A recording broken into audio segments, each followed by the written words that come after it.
자, 오늘은 다윗을 왕으로 세워주신 하나님이라는 주제로 말씀을 전하겠습니다. 이제 오늘 읽은 사무엘하 2장부터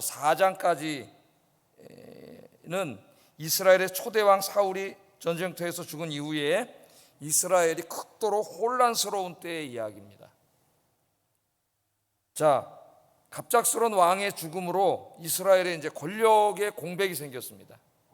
지금의 현대 국가들은 이제 대통령이 유고시에 그 다음에 권력 승계 서열이 이미 법률로 다 정해져 있죠. 그래서 우리나라도 이제 이런 대통령 유고시에는 국무총리가 대통령직을 수행한다든가 안 그러면 혼란에 빠지기 때문에 법으로 다 돼 있습니다. 미국 같은 경우는 대통령 유고시에 서열 2인자가 부통령이고 그 다음 서열이 하원의장이더라고요. 그래서 처음 알았어요. 미국은 이제 양원제로 하는데 상원, 하원, 하원의장, 지금 82살 된 우리나라는 한참 할머니이신 펠로시가 그 승계 서열 3위, 2위가 되는 거죠. 그래서 넘버 3에 보니까 하원의장이. 근데 그 사람이 이제 대만을 방문해가지고 지금 중국하고 외교 분쟁이 생기고 지금 전쟁 막 지금 일촉즉발 상태입니다. 자, 하여튼 그러나 이 고대 사회에는 뭐 그렇게 정치 시스템이 세련되게 돼 있었던 것 같지는 않아요. 자, 갑자기 이제 권력 공백이 생겼습니다. 근데 사울만 죽은 게 아니라 그 다음에 이제 그 왕이 죽으면은 이제 옛날에는 이제 세습이니까 왕자들이 이제 승계를 할 텐데 그 요나단도 죽었고 또 그 요나단의 두 동생도 다 죽었어요. 왕자 3명이 한날에 전쟁터에 나가서 다 죽었습니다. 누가 이스라엘의 왕이 될 것인가? 왕이 없잖아요. 지금 왕자들도 죽었어요. 사무엘상을 읽는 독자들은 이미 하나님께서 다윗을 왕으로 선택하시고 기름 부었다는 것을 알고 있습니다. 알고 있어요? 모르고 계세요? 공부했어요? 안 했어요? 공부했잖아요. 그 유명한 사건 뭐예요? 사무엘이 이새의 집에 찾아가가지고 그의 큰아들 엘리야브를 보고 와, 이 사람을 하나님 택했네 보다 외모만 보고 그래가지고 기름 부으려고 그러다가 그냥 하나님께서 내가 그를 버렸노라 이야기하잖아요. 그래서 사무엘 같은 위대한 선지자도 한 사람의 외적인 모습만 보고 이 편견이죠. 편견, 선입견. 그가 왕감인지 알았다가 실수를 하게 돼요. 7명의 아들 다 지나가고 여기 아들 또 없느냐? 그래서 저 양치는 막내이가 하나 있긴 있는데 걔를 데려와라. 걔가 다윗이잖아요, 여러분. 그래서 그 사람에게 다윗의 기름을 왕으로 기름을 부은. 뭐 가족들은 모르죠. 일단 왜 기름을 부었는지는 다윗과 사무엘만 아는 건데 기름을 부을 때 하나님이 사무엘에게 하신 말씀이 뭐예요? 너는 외적인 모습을 보지만 나는 뭘 봐요? 중심을 본다 그러잖아요. 사람의 속사람. 우리가 이 외적인 모습을 보고 많이 실수합니다. 사람들. 우리 허우대 번들어만 사람은 또 사기꾼도 많아요. 사기꾼도. 그래서 외적인 모습만 보고 우리 선입견에 빠질 때가 상당히 많이 있죠. 우리가 그 사람의 속사람을 볼 수 있어야 되는데 속사람을 보는 능력은 우리가 현저히 떨어져요. 저희들이. 그래서 사람을 뽑을 때 많은 실수를 하죠, 우리가. 그래서 이제 하여튼 다윗이 기름 부음을 받았잖아요. 그 사건은 뭐 모르는 사람 없으시죠? 이미 오래전에 우리가 공부를 했습니다. 자, 다윗이 기름 부음을 받았어요. 그러나 지금 상황이 녹록하지 않습니다. 사울의 군사령관인 아브넬이 건재해야 합니다. 왕은 죽었지만 군사령관, 왕이 죽으면 실권은 군사령관이 갖고 있는 거죠. 막강한 권력자가 되는 거죠. 살아있고 오늘 성경을 보니까 왕자들 셋이 죽었는데 한 사람의 왕자가 살아있어요. 이스보셋이라고 하는 사람이 살아있습니다. 자, 이런 혼란스러운 상황에서 다윗은 과연 어떻게 이스라엘의 왕이 될 수 있는가? 하나님 기름을 부으셨는데 그거 아는 사람이 없잖아요, 지금.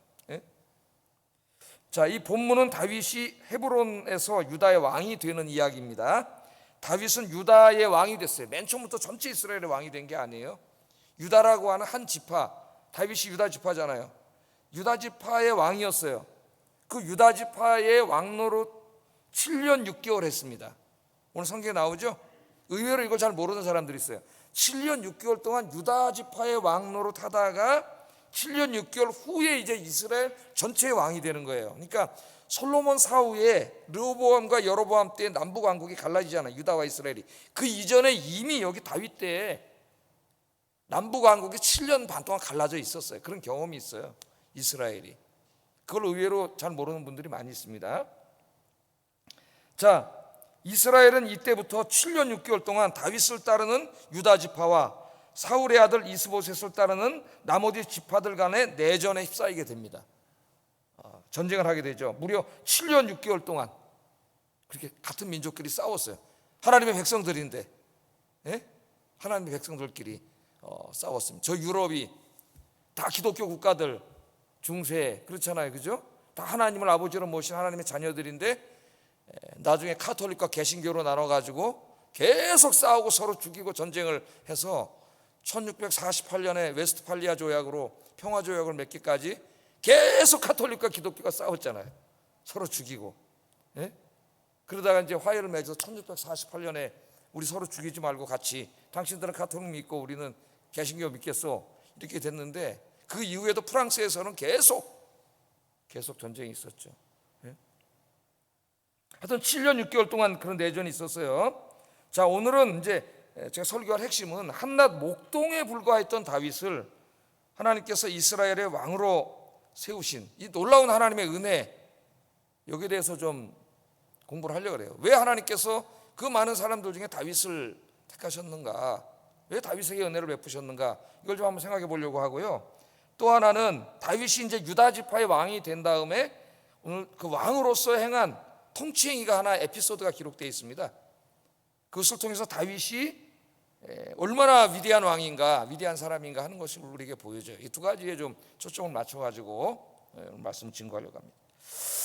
자, 말씀을 보겠습니다. 이제 지난주 것까지 머릿속에 다 넣고, 사무엘상 28장부터 머릿속에 넣어야 돼요. 다윗이 이제 시글락으로 정치망명을 왔는데 그때 블레셋이 이스라엘하고 사울하고 이제 전쟁을 일으켜가지고 다윗한테 너도 우리 편으로 참여해라, 이런 상황 우리가 공부했죠. 그때부터 계속 연결된 상황이에요 지금. 자, 지금 다윗이 어디에 있어요? 블레셋 땅인 시글락에 정치망명을 와 있습니다. 시글락에 있어요 다윗은. 그런데 이제 이 시글락에서 사울 왕이 전사했다는 소식을 듣게 됩니다. 이건 지난 시간에 공부했죠. 지난주에 한 그 사울의 진영에서 도망 나온 한 군사, 아말렉 출신의 군사가 와서 거짓말하면서 자기가 사울 왕을 죽였다고 그러면서 왕관하고 팔찌 갖고 와가지고 이제 다윗이 칭찬해 줄 줄 알고 상 줄 줄 알고 그랬다 죽잖아요. 네가 감히 하나님의 기름 부음 받은 자를 죽이느냐 하면서 이제 죽게 되지 않습니까? 자, 그래서 이제 사울 왕이 전사했다는 소식을 시글락 블레셋 땅에서 듣게 된 거예요, 다윗이. 자, 왕이 죽었습니다. 근데 왕만 죽은 게 아니라 얘기를 들어봤더니 보위를 물려받을 1순위 요나단도 죽었고 다음 순위인 아미나답과 말기수아도 죽었다 그래요. 자, 다윗은 이미 자기가 알고 있죠. 사무엘에 의해서 이스라엘의 장차 왕이 될 사람으로 기름 부었다는 걸 알고 있습니다. 그런데 이 사실은 사무엘하고 자기밖에 몰라요. 다른 사람 몰라. 사무엘하고 자기밖에 모르는데 사무엘이 죽었어. 이미 사무엘이 죽었잖아요 지금. 그 누구만 알아? 자기밖에 몰라요. 자기하고 누가 알아요? 하나님밖에 몰라요. 자기하고 하나님밖에 몰라요. 자, 자신을 제외하면 이 사실을 아는 분 하나님밖에 없습니다. 그리고 지금 저쪽에는 자기가 왕이 될 수 있는 상황이 아니잖아요. 지금 저 사울의 군사령관 아브넬이 지금 살아있고 또 왕자 이스보셋도 살아있습니다. 이런 지금 막 어떻게 돌아갈지 모르는 혼란스러운 상황에 다윗이 처해 있는 거죠. 이런 상황에서 이거 어떻게 해야 되는지, 지금 자기는 블레셋 땅에 있잖아요. 시글락에 어떻게 해야 되는지, 자기도 이제 어느 정도의 군대는 있는데 한 600명의 군대는 있는데 뭐 이걸 어떻게 해야 되는지 알 수가 없는 거죠. 지금 어떻게 해야 되는지도 모르겠고, 왕은 죽었고 왕자들도 죽었고, 그러나 왕자 하나와 저쪽에 아브넬은 살아있고, 아브넬은 자기가 너무나 잘 아는 사람이죠. 같이 같은 편이었으니까, 옛날에는 같은 신하였으니까. 그 이제 시글락에서 내가 어떻게 해야 되는지 정말 혼란스러운 거예요 다윗이 지금. 하나님한테 자기는 기름 부음 받은 사람인 건 분명하고 이걸 어떻게 해야 될지는 모르는 이 상황인데, 이 상황에서 지금 다윗이 뭘 합니까? 군사들을 모으고 또 자기 부하들을 모아서 뭐 어떻게 할까 작전 회의를 하거나 계획을 세우거나 뭐 이런 걸 하는 게 아니라 제일 먼저 뭐라고 있어요? 하나님께 기도하고 있어요. 기도. 내가 여기서 어떻게 해야 될지 그것도 모르겠고 또 하나님의 뜻이 무엇인지도 모르겠고 그럴 때 뭐 해야 돼요, 여러분? 여러분 인생에 이런 혼란스러울 때 기도하면 돼요. 기도하면. 다윗이 기도합니다. 1절 한번 읽어보겠습니다. 시작.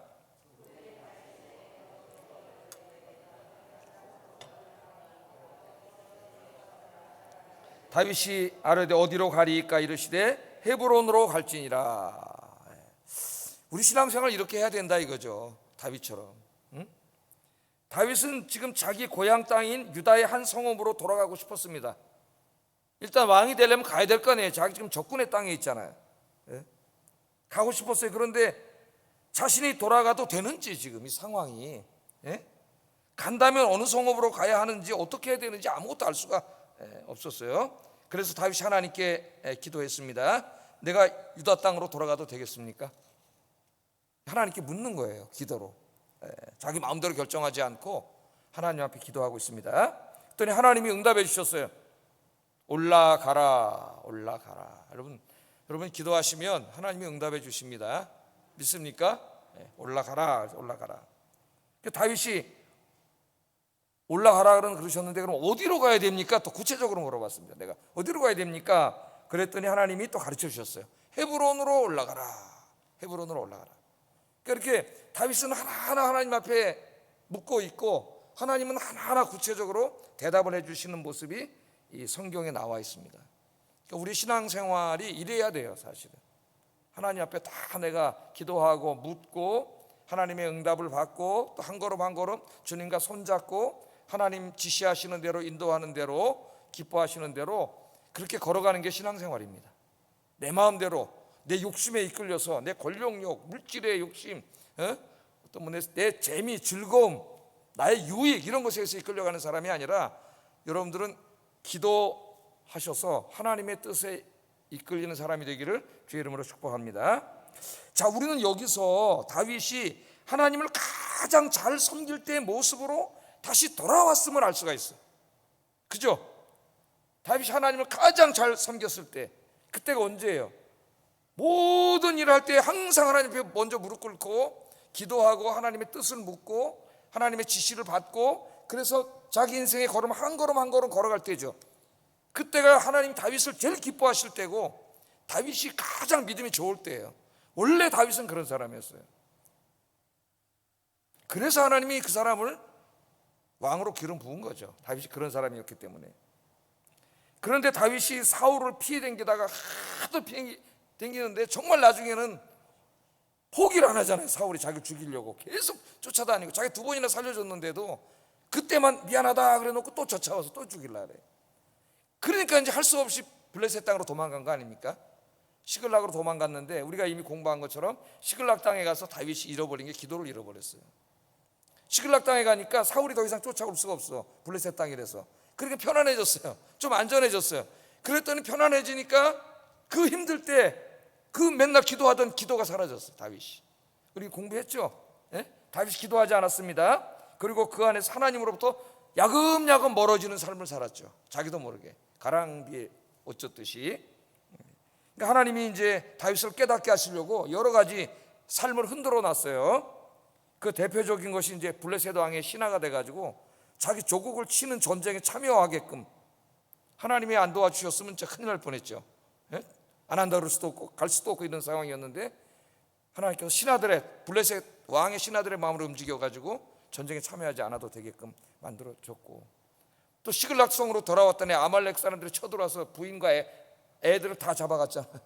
부인과 애들이 다 죽게 생겼는데 하나님의 은혜로 그것도 또 어떻게 됐어요?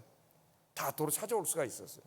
다윗이 깨닫지 못하니까 하나님이 이제 그의 삶을 흔들어 놓으시기 시작했는데 그런 것들을 통해서 조금씩 이제 다윗이 하나님 앞으로 돌아오는 모습을 우리가 공부했었는데 오늘 본문을 보면은 다윗이 옛 신앙을 완전히 회복했음을 알 수가 있습니다. 다윗은 한치의 앞을 내다볼 수 없는 상황에서 기도했고 하나님을 의지했고 모든 것을 하나님께 맡겼고 하나하나 자기 인생에 대해서 하나님께 다 물어봤습니다. 물어보고 하나님의 대답을 다 받았어요. 하나님이 하라는 대로 살았어요. 하라는 대로. 하나님께서는 다윗을 기뻐하셨고 그걸 하나님 기다린 거죠. 다윗에게 너무나 애기처럼 다 대답해 주시잖아요. 올라갈까요? 올라가라. 어디로 갈까요? 헤브론으로 가라. 그러니까 하나님 앞에 우리는 어린애예요. 예수님이 하나님 앞에 우리가 다 어린애가 돼야 된다 그랬잖아요. 예? 교만한 사람은 그렇게 할 수가 없어요. 하나님 하나 물어볼 때마다 구체적으로 다 대답해 주셨습니다. 기도하는 다윗, 삶의 모든 일들에 대하여 하나님을 의지하고 하나님께 묻는 다윗, 그것이 기뻐하시는 하나님의 모습이에요. 여러분은 어떻게 살고 계십니까? 요즘 힘든 시기를 우리가 살고 있는데, 이 다윗이 이스라엘의 왕이 되는 출발점, 그 출발점이 바로 이 기도의 회복이었다는 걸 우리가 알아야 됩니다. 기도의 회복. 기도가 없을 때 다 무너져 내리던 그의 삶이, 그가 다시 무릎 꿇고 기도하는 이 시점에서 이제 그가 왕이 되는 출발점이 되는 거예요. 그래서 여러분 어떤 일을 시작하기 전에, 여러분의 인생을 새롭게 계획하기 전에 항상 그 시작을 어떻게 해야 돼요? 기도로 시작하기를 주의 이름으로 축복합니다. 그래서 이제 무슨 어떤 가게를 뭐 열거나 뭘 하거나 그러면, 이사를 가거나 그러면 신방을 부탁하잖아요. 그 시작, 그게 집이든 가게든 뭐 사업이든 직장이든 뭐든지 그 시작을 어떻게 하는 거예요? 기도로 시작하는 거죠. 예배드리고 기도로. 그것이 굉장히 중요한 거죠. 자, 다윗은 어디로 가야 할지는 몰랐지만 하나님은 다 알고 계셨어요. 네가 이제 왕이 되기 위해서는 헤브론으로 가야 된다는 거죠. 헤브론으로. 그 왜 헤브론으로 가라 그러셨을 것 같아요? 사무엘상 30장에서 우리가 공부했습니다. 다윗이 아말렉을 이긴 후에 많은 전리품들을 얻게 됐죠. 그때 다윗이 이 전리품들을 자기들만 갖지 않고 상당 부분을 그 힘들게 살고 있던 유다 남쪽 동족들에게 나눠줬다 그랬어요. 그 공부한 기억나세요? 다 나눠줬잖아요. 그때 다윗에게 큰 은혜를 입은 사람들이 사무엘상 30장 31절에 보면 헤브론 사람들입니다. 여러 성읍들의 이름이 나오는데 헤브론이 그 중에 있어요. 때문에 당시 유다 사람들은 다윗을 굉장히 존경했고, 또 특히 헤브론 사람들은 더욱 다윗을 존경했어요. 자, 자기가 이제 정치 새로운 출발점을 해야 되는데 어디로 가야 돼요? 자기 지지자들이 있는 곳으로 가야죠. 그래서 자기 이제 뭐 대통령 선거 출발하거나 그럴 때 제일 먼저 어디서 출발해요? 자기 지지율이 제일 높은 곳에서 출발하잖아요. 사람들이. 하나님 이제 헤브론으로 가겠습니다. 뿐만 아니라 이 헤브론은 이스라엘의 조상인 아브라함과 사라의 묘가 있는 곳이에요. 이것은 이스라엘 사람들에게 상당히 중요한 상징적이고 정치적인 의미를 갖습니다. 누가 합법적인 왕이냐? 근데 다윗이 어디로 가요? 헤브론으로 가잖아요. 헤브론에 누가 있어요? 이스라엘 백성들이 자기들이 가장 존경하는 민족의 조상으로 알고 있는 아브라함과 사라의 묘가 있잖아요. 그게 바로 언약 백성의 뿌리 아닙니까? 뿌리. 그래서 하나님께서 헤브론으로 가라는 거예요. 이 헤브론은 다윗이 새로운 왕조로 시작하는 데 있어서 정치적으로나 상징적으로나 가장 적합한 곳이었습니다. 몇 년 전에 우리 교단을 세웠다고 할 수 있는 이 사무엘 모페 선교사님이 있어요. 우리는 한국 이름으로는 마포 사무엘이라는데, 사무엘 모페 선교사님이 이제 평양 신학교를 세우고, 한국 땅에 있는 모든 장로교의 뿌리는 다 평양 신학교예요.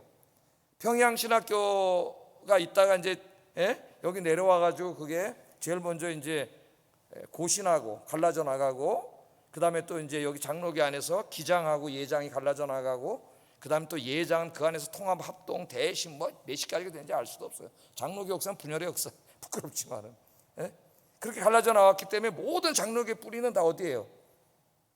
평양신학교예요. 근데 그 평양신학교를 세운 사람이 사무엘 모펫. 그분이 죽으면서 이제 내가 죽은 다음에 나중에 내 뼈를 한국 땅에 묻어달라고 하는 유언을 남겼다 그러는데, 그 통합 측 목사님들이 몇 년 전에 미국에 가가지고 그 가족들하고 다 이렇게 해가지고 그 사무엘 모펫 목사님의 그 유해를 모셔와가지고 저기 광나루 장신 신학교에다가 그 안장을 했어요. 안장을.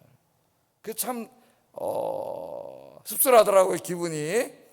우리 합동측 목사님들이 우리 합동측이 장자라, 통합측은 통합측 목사님들이 장자라 그러는데, 우리가 아무리 장자라고 외쳐봤댔자 이제 진 거죠. 그 정통성에서. 왜? 이 교단과 학교를 세운 그 사무엘 모펫이 어디 있어요? 거기 묻혀 있잖아요, 장신에, 통합측에. 그러니까 역사의식이 없는 거예요, 우리 합동측 목사님들이. 거기 가면 다 누가 와도 앞으로 시간이 지날수록 거기 가면 사무엘 몰펫이 거기 있는데 여기가 뿌리구나 그러지 여기가 뿌리라고 생각할 사람이 있겠어요? 그러니까 그 양반들이 역사의식이 있는 거지. 이건 마찬가지죠. 예? 지금 왕은 죽었고 지금 혼란스러운 시기인데 하나님 헤브론으로 가라 했어요. 그 헤브론 사람들이 다윗을 좋아할 뿐만 아니라 거기는 그 민족의 뿌리가 있는 것이죠. 세운 아브라함과 사라가 있는 곳이에요. 그래서 하나님께서 헤브론으로 가게 했습니다. 이 혼란스러운 시기에 다윗은 하나님을 의지했고 하나님께서는 가장 선한 길로 인도하신 거죠. 가장 선한 길로. 그래서 이 힘든 시기에 여러분들이 하나님을 의지하면은 하나님은 가장 선한 길로 인도하신다. 그걸 우리가 알 수 있어요. 어제 인터넷 기사를 보다가 참 가슴 아픈 기사를 읽었습니다. 요즘 젊은이들이 자기가 사용하던 핸드폰하고 만년필을 들고 전당포를 찾아온다래. 그 전당포에 와서 돈을 맡기고 이제 전당포에 이렇게 돈 받아가잖아요. 예? 그만 20만 원, 30만 원 정도 이렇게 준대요, 전당포에서. 그걸 받아간다는 거예요. 그럼 전당포 주인이 뭐라 하냐면은 이걸 맡기고 간 애들은 다시는 찾으러 오지 않는데. 마지막으로 이제 이걸 핸드폰까지 이걸 갖다가 하고 가니까 얼마나 급했으면은 이 아이들이 이럴까. 이게 같은 아이들 중에서도 이제 이 빈부 차이나 이런 게 너무 크게 자꾸 벌어지는 게 아니라 이런 좀 안타까움이 있었어요. 여러분 힘들고 어려울 때 다윗처럼 기도의 자리로 돌아오세요. 제일 먼저 우리가 회복해야 될 게 뭐냐? 제일 먼저 하나님과의 관계, 이 기도를 회복해야 돼. 뭘 하기 전에 먼저 다윗처럼 하나님 앞에 무릎 꿇고 기도하면 하나님이 여러분을 가장 선한 길로 인도해 주실 줄로 믿습니다. 자, 하나님이 헤브론으로 올라가라. 그러니까 다윗이 모든 게 불확실하지만 하나님의 말씀을 듣고 그때는 더 이상 이제 방황하지 않고 의심하지 않고 순종을 합니다. 자, 그다음 말씀 보세요. 다윗이 그의 두 아내 이스라엘 여인 아히노암과 갈멜 사람 나발의 아내였던 아비가일을 데리고 그리로 올라갈 때에 또 자기와 함께한 추종자들과 그들의 가족들을 다윗이 다 데리고 올라가서 헤브론 각 성읍에 살게 하니라. 아멘. 자기만 올라간 게 아니고 남자들만 올라간 게 아니라 가족들과 아이들과 뭐 하여튼 그 자기 그 600명의 부하들 그 가족들까지 1000명이 넘지 않겠습니까? 다 데리고 헤브론으로 갔다는 거예요. 왜 그렇게 갔어요? 뭘 믿고? 하나님이 가라 그랬잖아요. 글로 누구 믿고 간 거예요? 하나님 믿고. 저쪽에 아브넬이 그냥 군사 몰고 내려와서 칠 수도 있는데 하나님 가라 그랬기 때문에 하나님 말씀을 믿고 글로 갔습니다. 글로 가니까 유다 사람들이 와가지고 헤브론을 방문해서 여기서 다윗을 뭐로 해요? 왕으로 삼는 거죠. 왕으로 삼는 거예요. 그러니까 여러분 이제 오늘부터 이 기도의 자리를 회복하세요. 다른 것보다 기도하세요. 기도하셔서 여러분 하나님을 신뢰하고 여러분의 모든 것들을 하나님께 맡기면 하나님이 살 길도 열어주시고 하나님 인도하신 길은 가장 선한 길, 그 길로 하나님 인도해 주실 줄로 믿습니다. 자, 다윗이 오늘 기도의 자리를 회복한 것처럼 여러분도 기도의 골방을 회복하는 여러분 되기를 주의 이름으로 축복합니다. 첫 번째 이게 이제 이 말씀의 포인트고, 자, 두 번째, 다윗이 유다 지파의 지경 안에 헤브론으로 돌아왔을 때 유다 사람들이 와서 다윗을 유다 족속의 왕으로 세웁니다. 왕은 죽었잖아요 지금. 다른 지파는 아직 몰라, 인정도 안 하고 여기 왕으로 세웠어요. 4절 상반절 한번 읽어보겠습니다. 시작.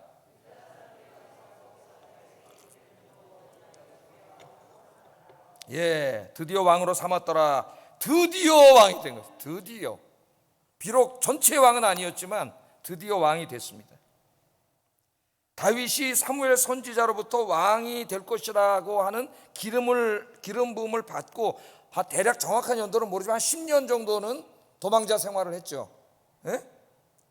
그 다음에 이제 왕이 된 거예요. 드디어 왕이 된 거예요. 그동안에 한번 보세요, 여러분. 맨 처음에 다윗이 기름 부음을 받은 다음에는 정말 승승장구했습니다. 골리앗과 싸워가지고 골리앗을 이겨서 민족의 영웅이 됐죠.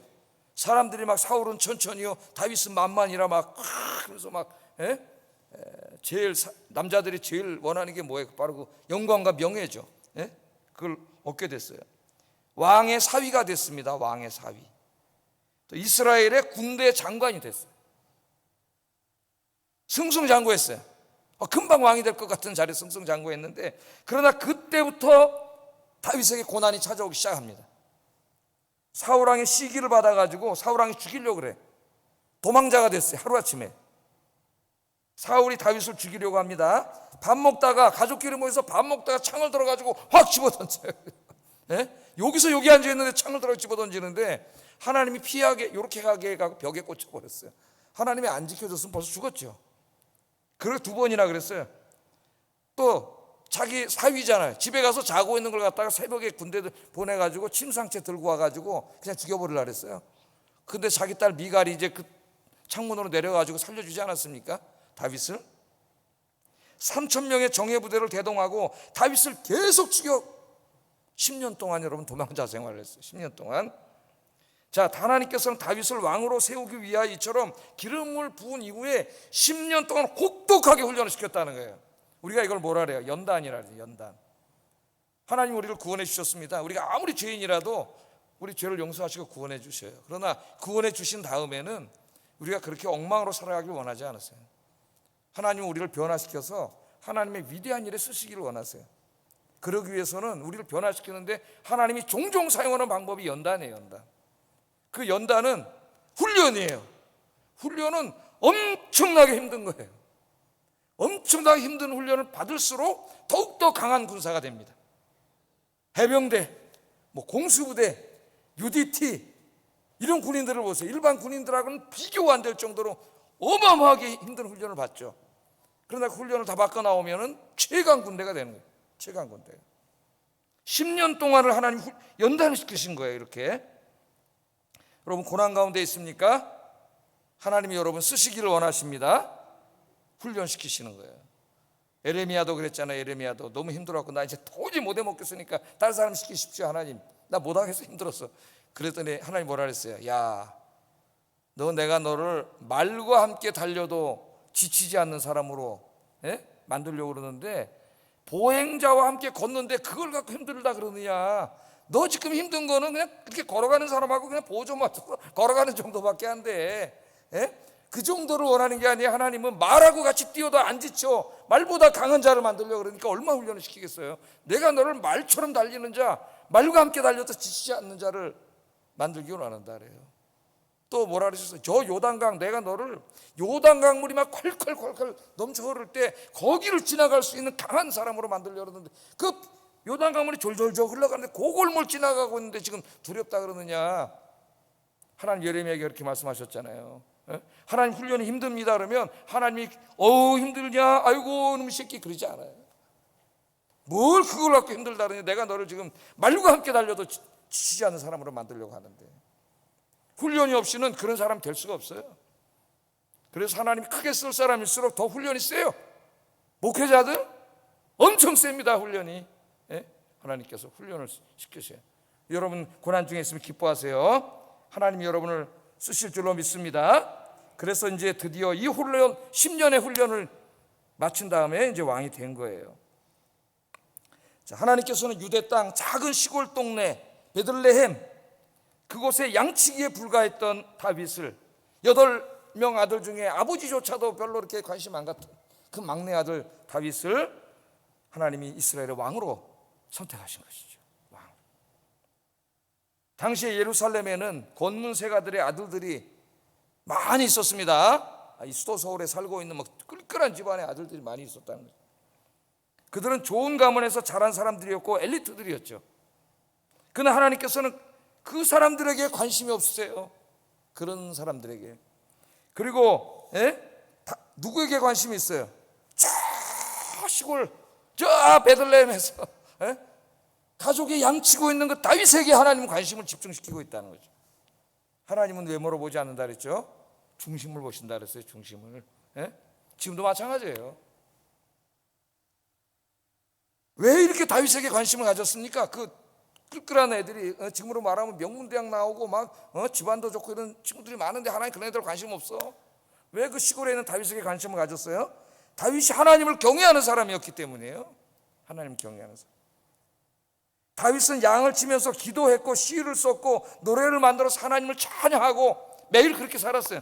그 밤마다 젊은 놈이 거기 양치기 하고 양들과 사는데 얼마나 더 나가서 놀고 싶었겠어. 예? 그 외로운 밤, 고독한 밤을 지내면서 다윗은 불평불만하지 않고 거기 시를 쓰고 노래를 부르고 찬송을 부르고 기도했단 말이에요. 다윗의 취미는 하나님이었다. 난 그렇게 결론내요. 다윗의 취미, 다윗의 재미는 하나님이었어요. 하나님과 교제하는 것, 하나님과 노는 게 제일 재밌는 사람, 그게 다윗이에요. 예? 그래서 하나님이 나중에 뭐라 그랬어요? 사도행전 13장 20절에 한번 읽어보겠습니다. 시작.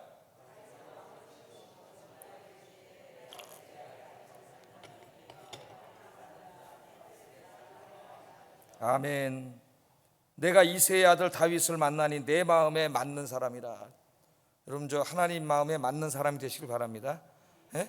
하나님이 보실 때, 야, 너 어떻게 이렇게 나하고 마음이 딱 맞냐? 그럼 뭐가 돼요? 그 사람하고 우리 친구하자. 예? 우리 이제 일주일에 한 2번씩 모여서 차도 마시고 밥도 먹고 그렇게 얘기도 많이 합시다. 좀 만나봤더니 마음이 딱 맞아. 한 1년 사귀어봤더니 더 마음이 맞아. 하나님 지금 그런 말씀하시는 거죠. 다윗은 내 마음에 딱 맞는 사람이에요. 다윗은. 그래서 하나님께서 다윗을 왕으로 세운 거예요. 그 많은 사람들. 그러나 그가 왕이 되기 위해서는 그냥 될 수는 없기 때문에 10년 동안 왕이 되는 교육을 시킨 거예요. 훈련을 시킨 거죠. 훈련이 없이 어떻게 될 수 있나요? 옛날에 농구선수 허재는 학교 다닐 때 그렇게 열심히 농구를 하고 집에 오면 아버지가 마당에다 농구 골대를 만들어 놓고 넣어가지고 뭐 1시간인가 더 시켰대잖아요. 갔다 와서. 힘들어 죽겠는데 계속. 그래서 우리나라 최고의 농구 선수가 되고, 손흥민의 아버지가 그냥 매일 양발 일로 차고 절로 차고 왼발 오른발을 계속 차게 해가지고 지금 왼발 오른발 다 쳐다보니까 득점왕이에요. 득점왕. 하나님 아버지께서도 그렇게 훈련시키세요. 훈련을 받아야, 하나님의 훈련을 받으면 진짜 인류 하나님의 일꾼이 되는 거죠. 여러분들이 이 다윗처럼 하나님의 마음에 꼭 합한 자가 되셔서 훈련도 받으시고, 어차피 살다가 죽을 거 아닙니까? 이 몸 하나님이 해서 다 쓰시기를 주의 이름으로 축복합니다. 그 유명한 말 어거스틴이 했나요? 이거 녹슬어서 못 쓰게 되지 말고, 어차피 나이 먹으면 힘 빠져서 아무것도 못해. 열심히 써서 다 달아 없어지라 그랬더니 인생을. 그 아끼어놔서 뭐 하려고. 나이 먹으면 똑같아져요. 힘 있을 때, 움직일 수 있을 때 더 기도하고 봉사하고 하나님 기뻐하시는 일하고 복음 전하고 이 땅에 하나님 나라 세우는 일에 힘쓰시기를 주의 이름으로 축복합니다. 나중에 힘 빠지면 하고 싶어도 못해요. 하고 싶어도. 자, 오늘 본문에 보면은 하나님께서 왜 다윗을 왕으로 세우셨는가를 보여주는 작은 에피소드가 하나 소개되어 있습니다. 다윗에 대해서는 이제 틈틈이 우리가 이런 인간됨에 대해서 공부를 했었는데, 이제 그가 왕이 됐어요. 10년의 훈련을 마치고 왕이 되었는데, 왕으로서 행한 첫 번째 일이 나옵니다. 자, 그게 무엇입니까? 오늘 본문에 나오죠. 다윗이 유다의 왕이 되었을 때 신하들로부터 하나의 보고가 들어왔어요. 4절 하반절 읽어보겠습니다. 시작.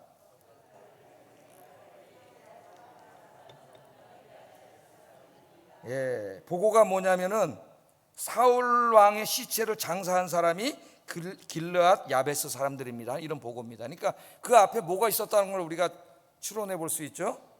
아마 다윗이 왕이 된 후에 사울의 시신이 어떻게 되었는지, 또 장례식은 제대로 치러졌는지 굉장히 궁금했던 것 같습니다. 당연히 조사를 하도록 지시를 했겠죠. 보고가 들어옵니다. 보고를 통해서 보니까 다윗이 알게 된 게, 길르앗 야베스 사람들이 사울 왕의 시신을 수습해서 장사를 지내줬다는 것을 알게 됐어요. 본문에는 자세하게 안 나와 있지만은 아마도 다윗은 사무엘상 31장에 있는 내용을 상세하게 보고받았을 겁니다. 다 보고를 받았습니다. 자, 다윗은 이 보고를 받고 전령들을 보냅니다. 길르앗 야베스 사람에게. 그래서 그들을 칭찬해. 하나님의 이름으로 축복하고 나도 너희들에게 상을 내리겠다고 얘기를 해요. 5절 6절 한번 읽어보겠습니다. 시작.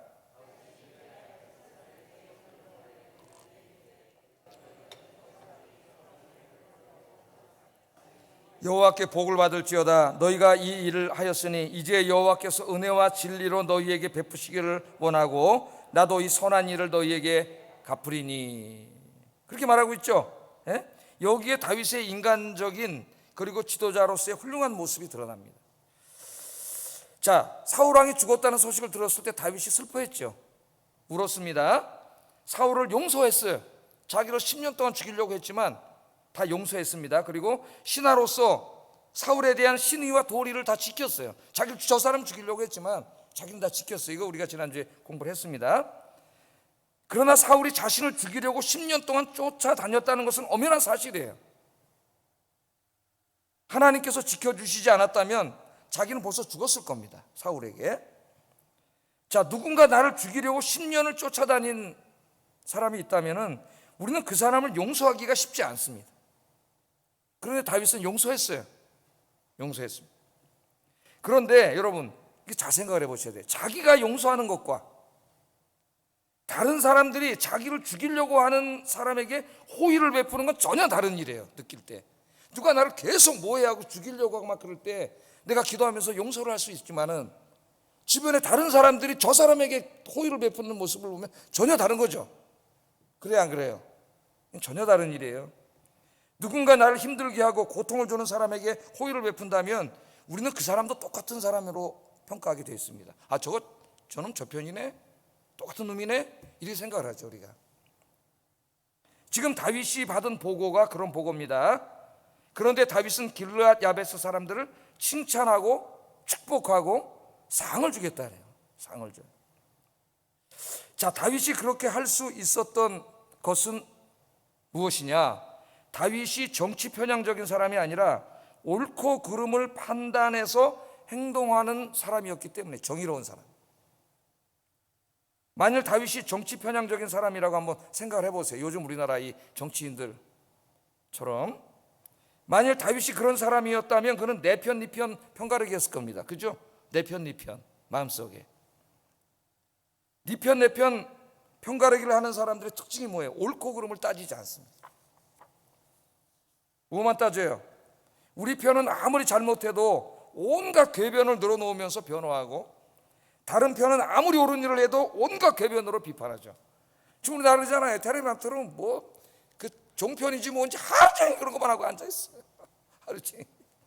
그 우리나라의 순 궤변론자들이 나와가지고, 이런 정치 편향적인 사람들의 선악의 기준은 옳고 그름이 아니에요.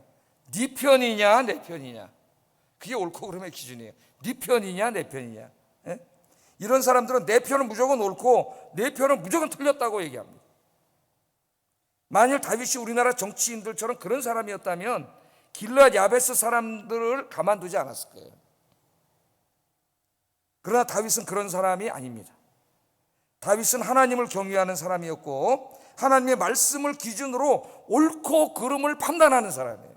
이거 굉장히 중요합니다, 여러분. 하나님의 말씀을 기준으로 옳고 그름을 판단하는 사람이 돼야 돼요. 네 편 내 편 따지는 사람이 되면 안 됩니다. 다윗이 왜 자신의 원수인 사울에게 호의를 베푼 길르앗 야베스 사람들을 칭찬하고 상을 주고 축복을 했느냐? 그들의 행동이 옳았기 때문이에요. 쉬운 일이 아닙니다, 여러분.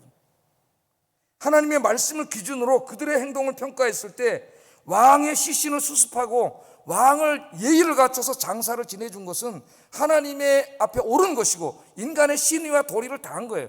그건 옳은 일이에요. 비록 그가 나를 죽이려고 하는 사람에게 그렇게 호의를 베풀었다 할지라도 그것은 옳은 일이에요.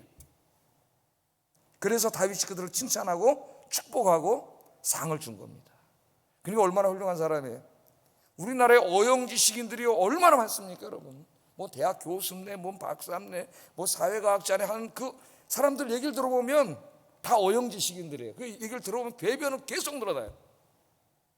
자기가 지지하는 사람들은 아무리 잘못해도 다 잘했다 그래 궤변을 막 늘어나요. 궤변.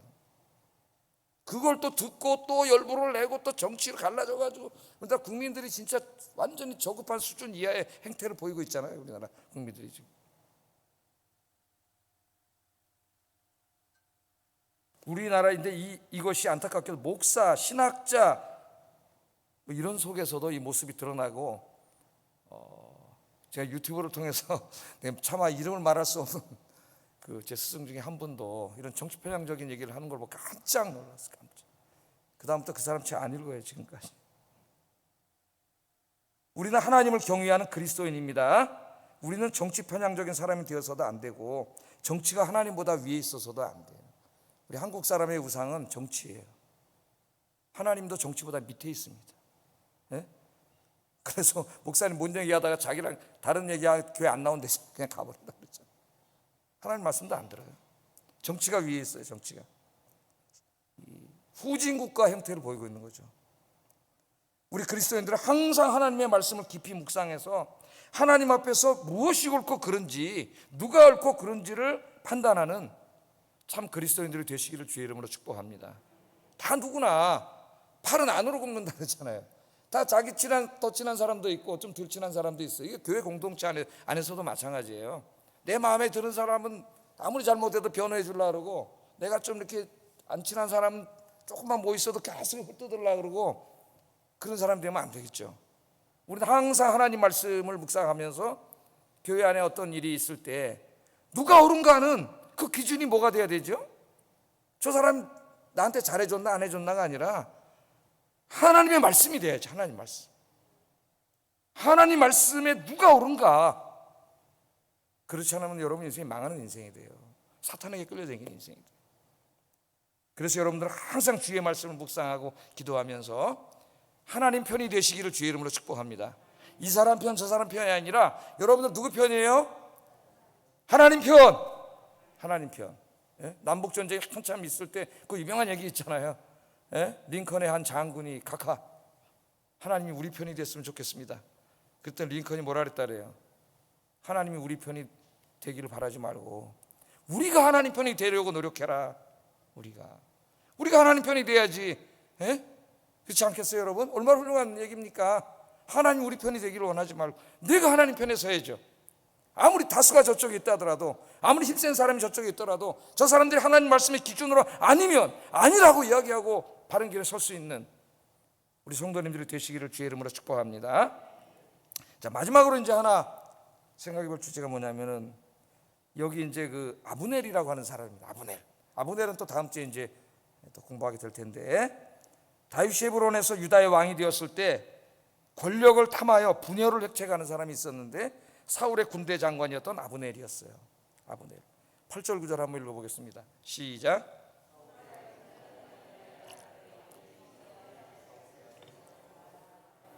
길르앗과 야솔과 이스라엘과 에브라임과 베냐민과 온 이스라엘의 왕으로 삼았더라. 아브넬은 뭐예요? 사울하고 전쟁에 나가서 전쟁의 패장입니다. 패장. 예? 왕이 죽었잖아. 왕도 못 지켰어요. 이 장군이. 당연히 책임을 져야지 자기가. 물러나야 되는 거죠. 예? 그런데 왕이 죽으니까 보니까 유다 사람들은 저 다윗을 왕으로 세워놨네. 저 도망자인데, 내가 죽이려고 쫓아다니던 놈인데, 야 이때가 찬스다. 권력을 잡을 찬스다. 내가 왕이 죽었으니까 예? 실권이 누구한테 있어요? 군대를 움직이는 사람한테 실권이 있는 거죠. 전쟁통에는 뭐 군대를 움직이는 게 최고 아닙니까? 군인들이. 그게 전쟁 욕심을 부린 거죠. 그래서 마지막 하나 살아남은 이스보셋을 데리고 도망을 쳐가지고 그를 왕으로 삼았습니다. 아브넬의 이 권력 욕심 때문에 이스라엘이 이제 남북으로 갈라져서 7년 동안 같은 하나님의 백성끼리 서로 피비린내는 전쟁을 하게 돼요. 이제 다음 말씀이 끔찍한 살육하는 장면이 나옵니다. 형제끼리, 언약의 백성끼리. 생각해 보세요 여러분. 아브넬이 군사령관, 권력의 순식간에 자기의 중심이 몰려온 거죠. 그래서 어떤 사람은 쿠데타를 해버렸죠. 예? 자, 교만할 대로 교만해진 아브넬은 하나님이 세운 다윗을 대적하고 자기 마음대로 이스보셋을 왕으로 삼아버렸습니다. 아브넬이 그렇게 한 것은 오해하시면 안 돼요. 전 왕에 대한 충성심 때문에 그렇게 한 것이 아닙니다. 이제 3장 읽어보면 금방 알아요. 3장에 나와요. 왕에 대한 충성심 때문에 그런 게 아니에요. 자신이 권력을 잡기 위해서 그런 거예요. 이제 꼭두각시 하나 세워놓고 자기가 마음대로 흔들고 이제 권력을 부리려고 그래서 그런 겁니다. 3장에 이제 이것이 잘 나와요. 그의 교만과 권력 욕심 때문에 이스라엘이 7년 동안 분열되어 서로 민족끼리 싸우는 이 전쟁이 일어나게 됩니다. 오늘 이 말씀을 우리가 여러 가지로 적용해 볼 수가 있겠지만은 우리가 이 아브넬이 되어서는 안 되겠습니다. 특별히 우리 교회 공동체 안에서 항상 겸손한 모습으로, 항상 하나님 말씀에 순종하여 항상 하나님의 이 교회를 하나 되게 하는데 힘쓰시는 우리 아영교회 성도님들이 되시기를 주의 이름으로 축복합니다. 기도하겠습니다.